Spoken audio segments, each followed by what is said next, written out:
بقري السياق مالي مرحبا خورتو شاي يا كيس الهرمان يا والله زبهدلين يا تركتي والله بس شو كده تزعل شو كده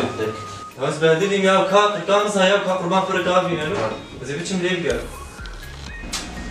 شو فرق خورتك باشا اكشي تكو فرق تفرق مش مرانا اذا بس يوسف هذا سلافي مدري كباش بدا برا يوسف اخو سعداء ونفر ونفر انا بديم ولا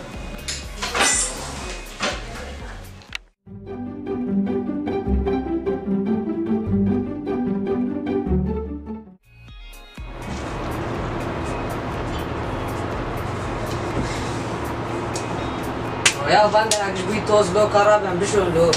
ما بشون جي ما تكبي تليفون دياو كراب ده بجمع خوكي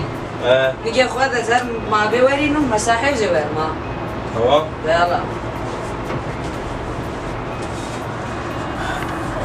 نجي خوجي زولو بس كما يا روحشي تكون نجي خواد روح يا احمد ما نقوله شنو هذا؟ مقولش بو بجمعت الشلنبه يعني هرت خو بي مع النار مش كي شي هذا ضرب سر خراب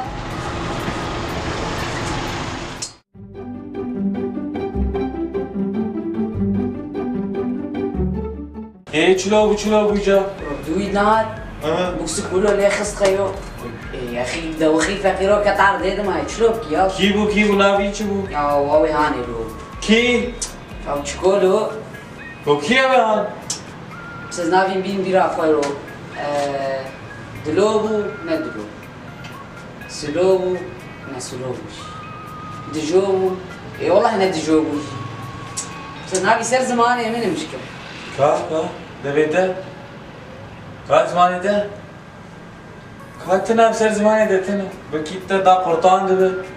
تسير مخار ولا زبي ظالم سر انسان ما يخوار فدي عقل انت مو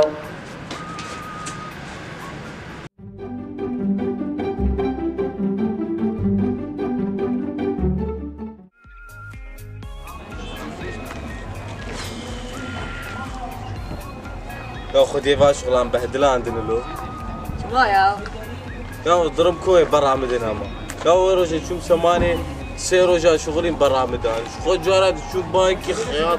ساعات قال بالي نمان برا مدا يا شما بخد صناعة دركة شو كش شفت شيء طلابة مارو طلابة بلكي وافد كلون زاب ساعات ونيف كي برا مدا خيو فهم اشتر شغلك شغلك قول شغلك بس تسير عمالات سيكون له بظالم يا شو ظاني يعني